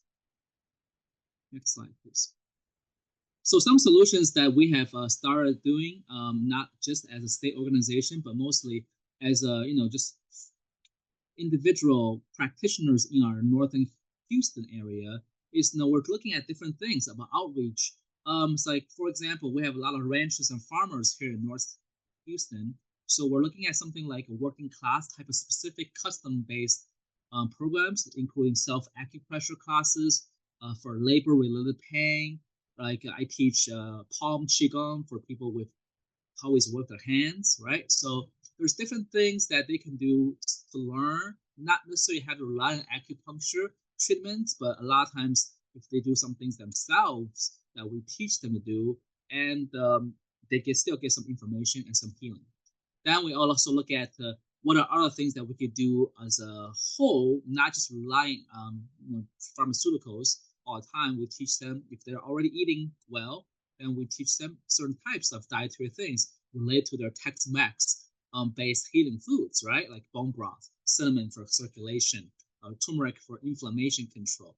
And then we teach them, again, different things through retreats and Qigong workshops to help them heal by breathing, by meditating. The other part of aspect is how do we communicate with our conventional, through conventional language and barriers, breaking those things with our patients through layperson language. Like we have a booklet called the Cartoon Acupuncture Booklet that explains everything in a drawing for the patients, what to expect from an acupuncture session.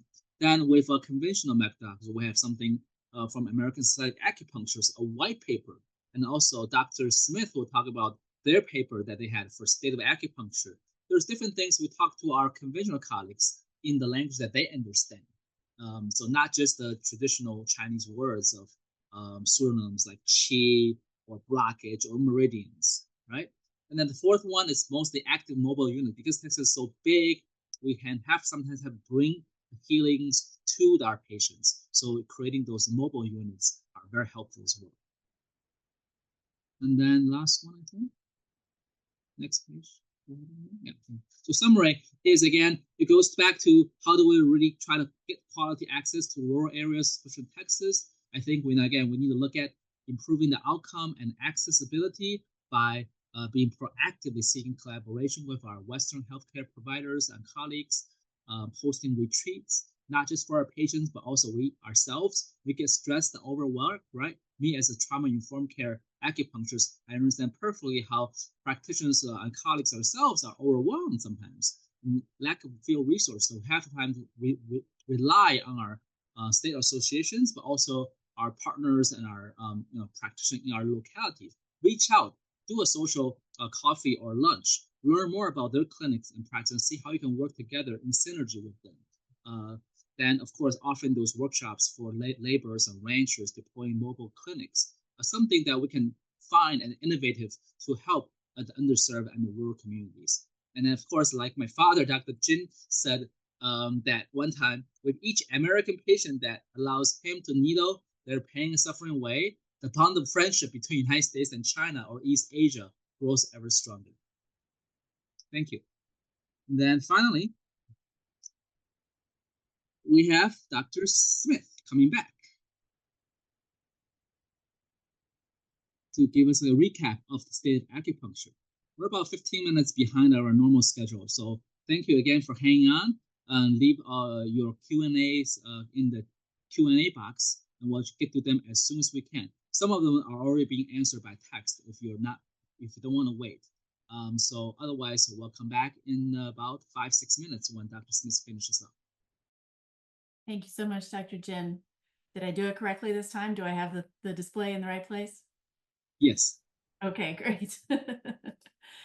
So about 5 years ago, the Society for Acupuncture Research and the American Society of Acupuncturists asked me to lead a task force to write a paper on the state of acupuncture in the United States. And that paper was published approximately 6 months ago in the Journal of Pain Research. If you scan the QR code that you can see on your screen right now, that's the video abstract that I did for this paper in plain English.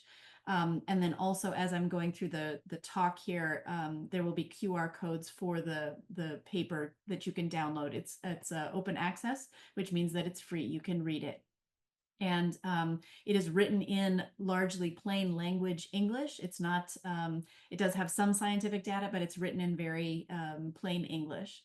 And then I also wrote a book last year called Demystifying Acupuncture, which was my experience of answering a lot of these questions because I'm a medical doctor trained as a surgeon, kind of going back and forth between those two areas and all the questions that I get asked in the elevator, in the airport, etc. So these are some references that you can use. So between 1995 and 2014, there's been an exponential growth rate in the number of acupuncture papers. The mean annual growth rate is about 4.5 for biomedicine overall, so a little bit less than 5%. And the research around acupuncture has been twice that, over 10%, 10.7%. And so the sections of this paper, we really wanted to make a document that would allow people to really understand more what is acupuncture in the context of the larger healthcare system, how points are used. The next section talks about how it can be used in biomedical environments a little bit more than Dr. Jin was able to cover in terms of insurance coverage, talked about the safety, how it can be used in inpatient settings, in hospital settings, insurance coverage, like I said, and acupuncture. How does acupuncture work? So we really had to focus because there is so much understanding right now about how acupuncture works and what it can be used for. So we really had to tailor this paper to just talk about it primarily for pain management rather than going over all of the things that it can be used for. We then covered what is an acupuncturist because there's a lot of confusion out there. I mean, there are people that understand that doing dry needling can be a part of acupuncture. There are people that can understand that acupuncture can be done by MDs, by DOs, by lots of different kinds of people. So we really wanted the public to understand what is an acupuncturist. And those are the people that have the most expertise. They've studied for the longest. They've gone and got a master's or a doctoral level degree specifically in this technique and in the scope of all the other components that you know about now that are covered whenever we talk about going to acupuncture.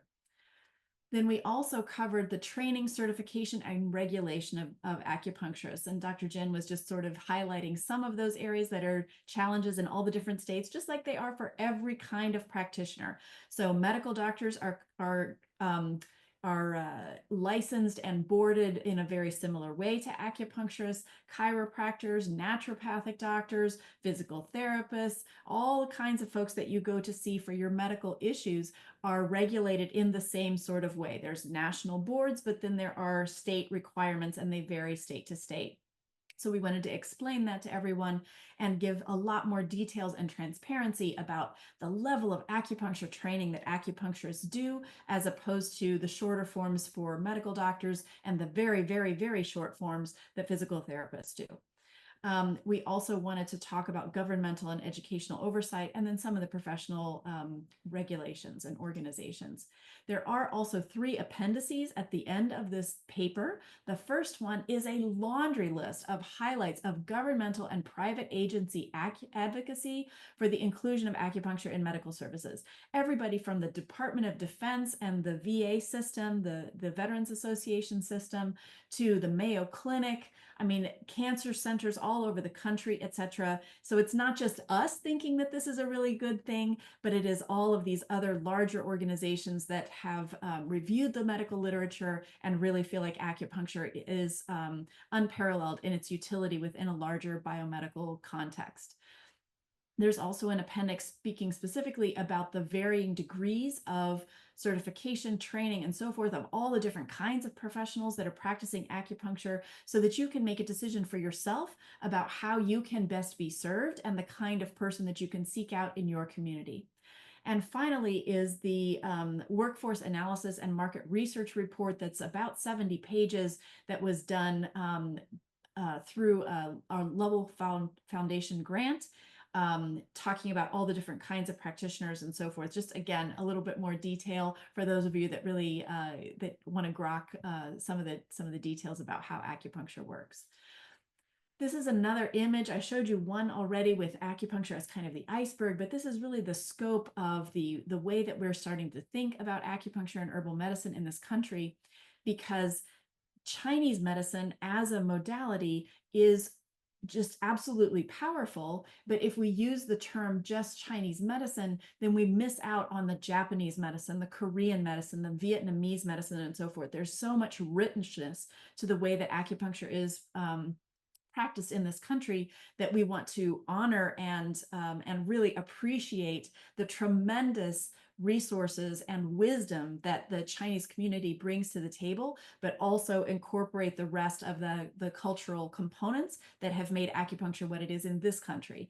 So acupuncture and herbal medicine is the term that we are advocating be used, also because the Bureau of Labor Statistics has deemed us acupuncturists as a job title. So just for your information, there's kind of national standardization and regulation that all people that practice acupuncture as a licensed acupuncturist have between 4 and 6 years of training at a master or a doctorate level. They study biomedical sciences. They have classes in how do x-rays work? What kinds of blood work is your primary care doctor drawing for you? And how do I interpret those results? So it's not as though they're only steeped in acupuncture and herbal medicine components and Chinese dietetics, but there's also all of this biomedical knowledge and a whole board exam that goes along with that. We also study acupuncture and herbal medicine theory, the points, the herbal medicine, take standardized board exams that are administered at the national level, and then also a special exam that's administered if you want to practice in California called the CALE. Then there is similar to medical school where you have an LCME, you have a committee that oversees all medical schools and determines what is going to be taught in the schools. You have a similar structure of the American College of Acupuncture and Herbal Medicine that is looking over all of those different kinds of schools and determining what is going to be in the curriculum. There's a little fewer than 40,000 licensed acupuncturists in the United States right now. And I also want to mention that the FDA regulates herbal medicine and acupuncture needles. It's not as though these are unregulated things in this country. I think I'm going to just kind of gloss over these really quickly in the interest of time, but there's a lot of data talking about the integration of acupuncture into conventional settings. And this is a very short list of all the places that you can start to find acupuncturists within the larger biomedical community. There are also a lot of insurance advances. I know that it still is really a problem that people need acupuncture covered by their insurance in order to make it really widely available across the board. It is an essential health benefit under the ACA in several states. And then for specific conditions in the states that I listed, it's in certain health plans in those states. And then some of these states also have access through Medicaid. As Dr. Jin mentioned already, Medicare does provide acupuncture for chronic low back pain, 12 treatments, but unfortunately there is some DO and MD oversight required. And the reason for that is that it takes an act of Congress in order to add additional practitioners to the list of people that can be reimbursed by Medicare. So it's not as though we have an argument about whether or not acupuncture is effective for that, but really it's because Congress is a little distracted. And so they're not really thinking about Medicare covering acupuncture at this moment. We all kind of know about what's going on there. We don't want to turn this into a political discussion. And then finally, the World Health Organization has a set of diagnostic and treatment codes that they put out periodically. And they have committed to, in the next iteration, we're in ICD-10 right now in this country. And when they put out ICD-11, they're going to use traditional medicine diagnoses. And the beauty of this is right now, as acupuncturists, we have to translate our medicine all the time into biomedicine. We're not allowed to talk about, well, it's not that we're not allowed, but we can't put in a diagnostic code for an insurance company, spleen qi deficiency with dampness, or liver qi stagnation, or that kind of thing. We have to translate that into extreme fatigue, loose stools, like that kind of thing. We have to translate it into biomedical language. And so the power of having our own diagnostic and treatment codes within the ICD-11 is really going to help in terms of this insurance issue. So what can acupuncture do for me? I think you've seen some of the phenomenal examples that the other clinicians that have been sharing with you about the power of Chinese medicine and the power of acupuncture and herbal medicine in your life. Certainly it is very, very potent and very applicable for pain. But at the same time, there's all of these other things that conventional medicine is just not great about, or we don't have good pharmaceuticals for, but acupuncture is absolutely fantastic for treating these things. And it's also very safe, like I shared before. A treatment is very, very similar to conventional treatment. You take a history, you have a conversation, you do a physical exam, and then you perform a treatment. And that treatment might incorporate a whole bunch of different modalities, not just placing of needles in the skin. So last, I just wanted to open everything up for questions. And here is that QR code for the link to the paper. I believe Ellen is also going to put that in the chat. And then the image of my book, should that be of helpful to you, and something that you'd like to look at later on. All right. And I will now turn it back over to Dr. Jin. Again, thank you so much, everybody, for hanging out with us this afternoon and on this beautiful Father's Day in June. And we look forward to your questions. Thank you, Dr. Smith. All right, Ellen. I guess we have some already preliminary questions in the Q&A box. Let me see. Go with the last one. I think that one is for Dr. Smith. So from Lorico, hi Lorico. Do we know how the current administration is going to affect the integration of EAM with biomedicine? It is a really interesting question, because now the person who is in charge of Health and Human Services is both more friendly and not more friendly to integrative medicine. And there are definitely some signs that look like we're going to have a better administrative support with some of the things that are going on. But it's also a little bit difficult to know exactly how far we're going to be able to get, because there is so much infighting between Congress and the White House and all of the different components of Congress. Great.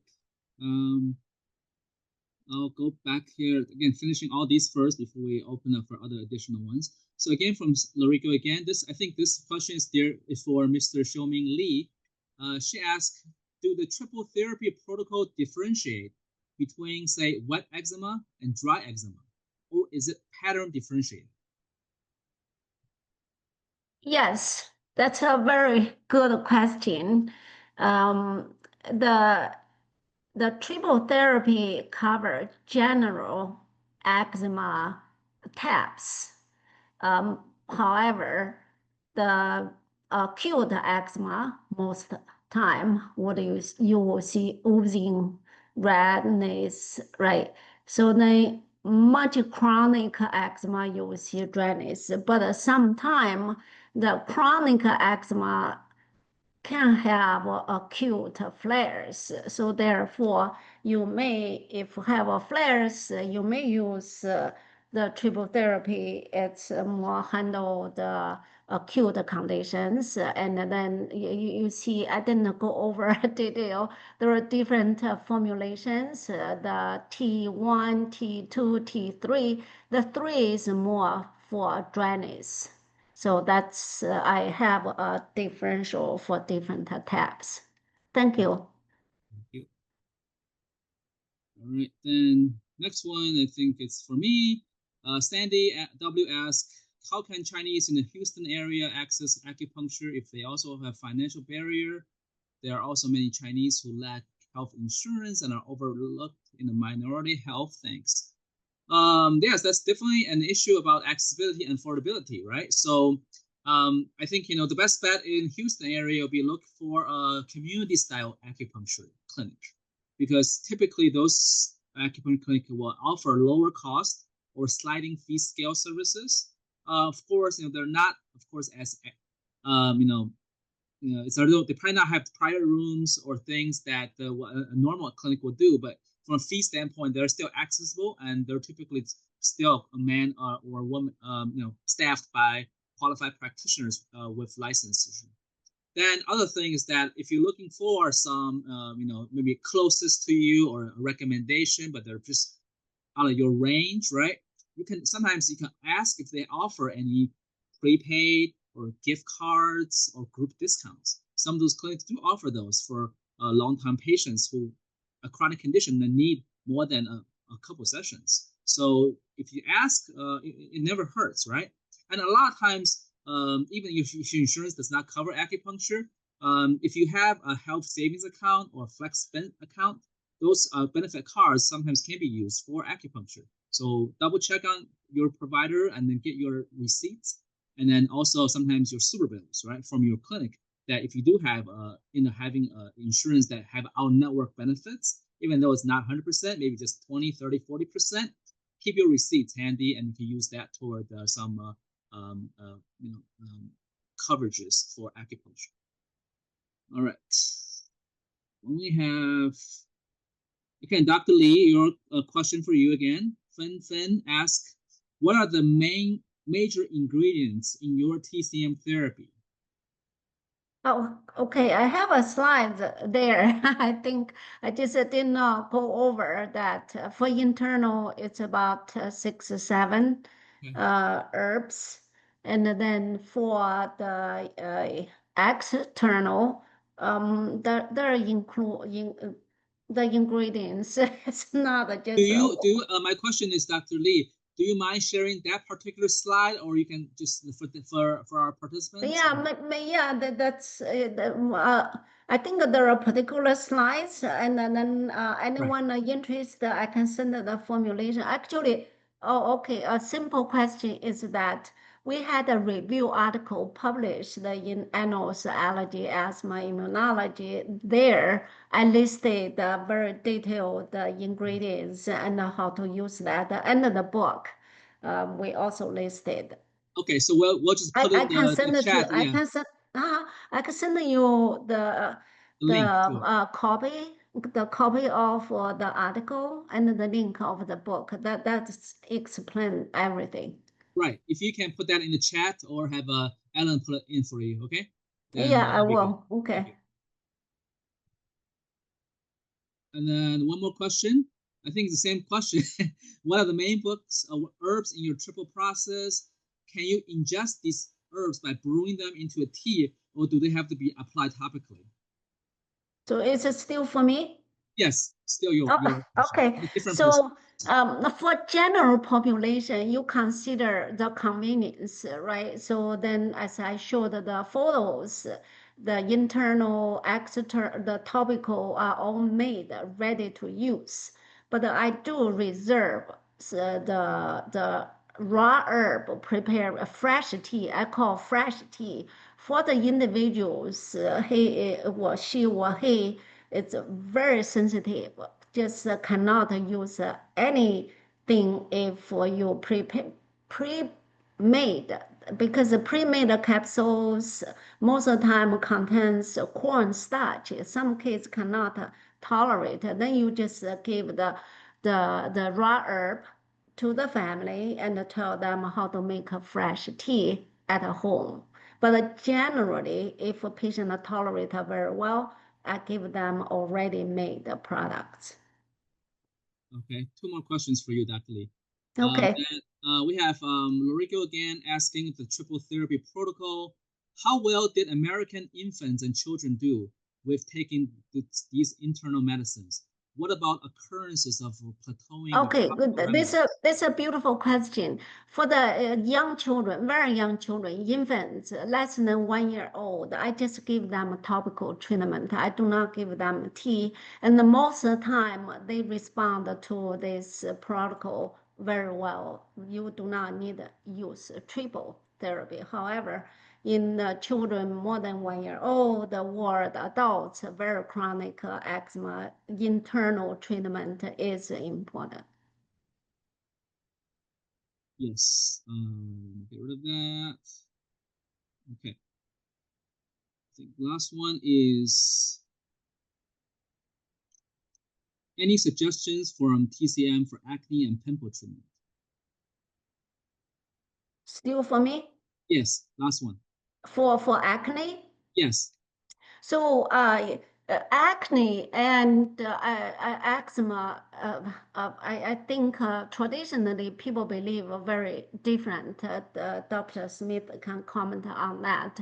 For acne, you do not want to put anything oil the tradition saying that you block your pores, then you make your acne bad, right? So then for eczema, people have a very dry skin, losing water, loss skin barrier is a main thing. So you put most of creams contains a lot of oil. So I think the treatment for acne and eczema would be very different. So there are traditional. I have some protocol for acne, but I'm not mix them together for eczema. And the psoriasis will be very different too. Okay. Okay, Right. thank you. Thank you. And then from Michael Berger, thanks for waiting. I saw your question. So for Dr. Guan-Yuan Jin, he asked if you can comment on those herbal formulations for the 3 stages of COVID-19. Yeah, for the COVID-19, I share the picture.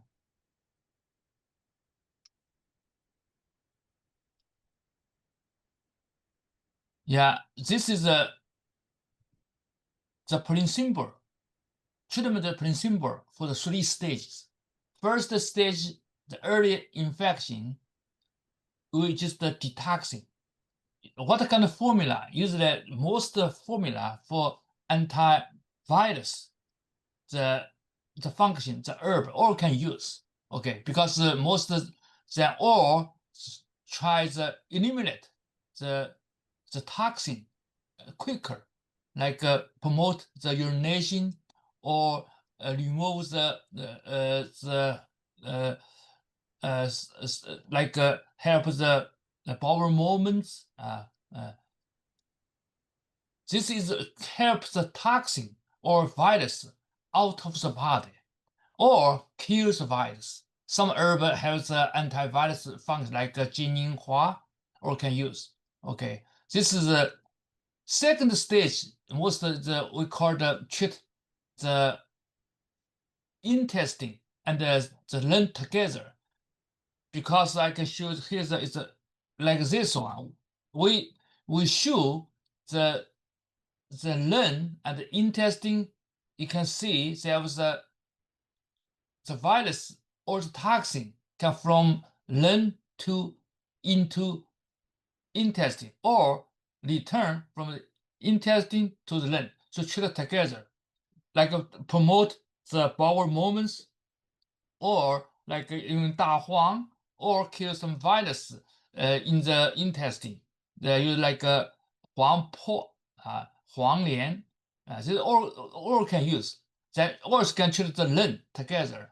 The lung infection and the Chinese formula like Yu Xin Cao, this all can help the lung infection. So this the formula contains those the herbs all can use. Then we back to here. The third stage, usually we should cooling down the blood, like 用 like 牡丹皮this all can use 芍药那个 all can use reduce the inflammation, the stone the most herb with the anti-inflammatory function all can use. So the principle with the best, like this is we use the best on the systemic formula.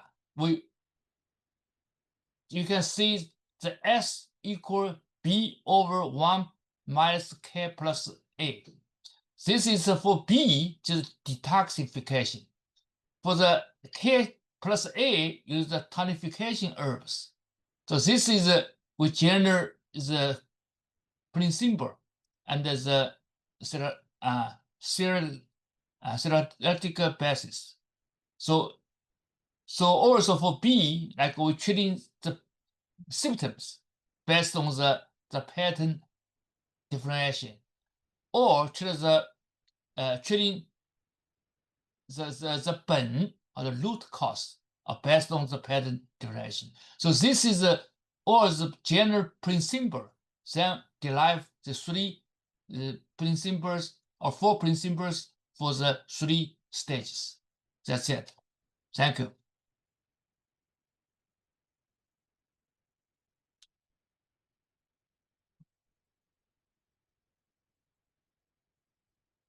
Sorry. Great. So Dr. Lee, one of your book is treating eczema with traditional Chinese medicine, correct? Oh, you mute yourself. Can you unmute? Huh? Okay, I thought you. Okay, yes. So do we just find that on Amazon, or do you have a link that for us to go to? Yeah, Amazon. Okay. And then which that paper that you mentioned? Do you have the That's link? a traditional Chinese medicine for allergy and for food allergy and eczema. Okay, I'm gonna put Yeah, that in the chat. after the meeting, I will send you the link. Alan perhaps can send it to the Okay. participants. That's fine. Yeah. I already posted those in chat. Because Okay, thank you. Okay. All right, so Sandy, those are in chat. The link to order Dr. Lee's book and the article to see the food allergy and eczema. I think we're done, right, Alan? And our fellow panelists, thank you again for spending the nice afternoon and for Father's Day with me and my father. Happy Father's Day again, everyone. Happy Father's Day. Yes. If I don't think there's no more questions, I think that's all right. I don't believe so either. Yeah. But this has been wonderful. Thank you, everybody, for staying long. This is clearly a very rich topic with a lot to cover. It would be wonderful if in a couple of months we could perhaps have these speakers rejoin us and talk a little bit more at length. It seems like there will be additional questions in the future. But again, just thank you to all of our attendees. Thank you to all of our experts for staying long, for taking the time, and for your engagement. This has been wonderful, but that's all. All right. Enjoy your afternoon, everyone. Thank Thank you. you. Thank you. Bye. Thank you, Diana, for your hard work in the background. Yes, thank you, Diana, our wonderful interpreter. All right. Thank you, everyone. All right. Take care, everyone. Bye-bye.